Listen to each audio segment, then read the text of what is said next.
Oomishaa fi oomishtummaa qonnaan bultootaa guddisuudhaaf teekinooloojii garaagaraatiin deeggaraa jiraachuusaa abbaan taayitaa saayinsii fi teekinooloojii Oromiyaa beeksise. Qonnaan bultoonni aanaa Qarsaa teekinooloojii qonnaa midhaan gosa 7 calleessee galchuu ooyiruu isaanii irratti qabatamaadhaan yeroo calleessu arganii bu'aa bahii kanaan dura keessa darban irraa kan furu ta'uusaa dubbataniiru. Egaa amma gara fuulduraatti hamlee bareedaa hamlee guddaa nutti uumee jira jechuudha. Teekinooloojii ammayyaadhaan ergasii nama calleessisuudhaaf badaa tan karaattataa yookaan harkifamaa midhaan keenya daana'uu jennaan kan nyaatu jira xiinxannee tunu namatti barbaadannu tunu ofumaa qaniidhaan akkana jennu nu jalaa badaa ture midhaan keenya. Teekinooloojiidhaan of gargaaruudhaan ijoolleenis akka duriin nama gargaaruudhaaf mana barumsaa jira. Maatiidhaan of gargaaruu waan hin danda'amne inni galata guddaadha gammachuu guddaatu natti dhagahame. Guyyaatti dabalaa dhufe jechaadha kan siraan namni hojii hojjetu guyyaatti namni dhibbaan hin oolu jechaadha. Isuma dhibbaan oolu immoo daganaa caatii isaa bishaan isaa sukkaara isaa lawuzi waan adda addaatti baafta jechaadha. Namootuma birriidhaan bittee fidde kanarratti birrii baay'eetti baafta immoo daganaa deebite jechaadha. Isa kana yeroo wal bira qabdu boqqolloo qunjisaatti qophaa'uudhaaf akka nama sargiitti qophaa'uuti jechaadha.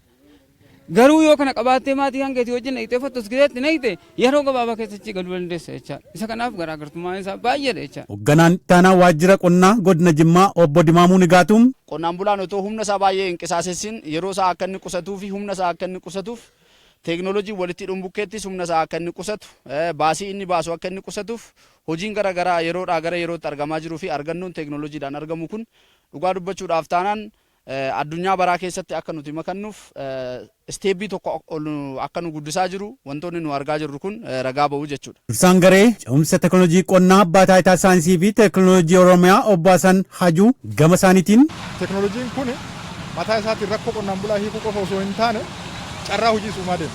Akkamitti carraa hojii uumaa deema yoo jette dargaggoo hojii dhabeeyyiin leenjiin karaa kaamsi injinariingiitiin gama kennaan sappoorti ta'e kaamsi injinariingii irraa suphaa isaatis haa ta'u opereeshinii isaas haa ta'u maaloo isaatis haa ta'u karaa kanaan isaan akka leenji'an goona. Hoogganaan olaanaan Inistitiyuutii Baayooteekinooloojii Itoophiyaa Dr. Kaasawun Tasfaayee teekinooloojiin qonnaan bultoota haara galfachiisaa callaa fi callooma isaanii dabalu babal'achuu qabaa jedhan. Kanaafuu teekinooloojii adda addaa facaasaa jalqabee amma haamaatti hojiirra oolaa jira. Isaatti taansee amma immoo har'a akkuma agartan kana dhooftuu boqqolloo asitti babal'isuuf deemaa jirra. Har'as kan dhufne instituutiin keenya ni jira. Oromiyaa saayinsii fi teekinooloojiin waliin jira. Saayinsii fi teekinooloojii qofaa oduu hin ta'in dhaabbata dhuunfaa kan ta'e kaams injinariin kan jedhu ni jira asitti nu waliin jechuudha.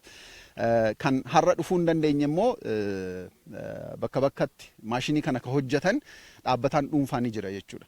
Beeksisuu qofaa oduu hin ta'in haalli maashinii kana yookaan dhooftuu kana argattus konnekshinii uumuu barbaanna jechuudha.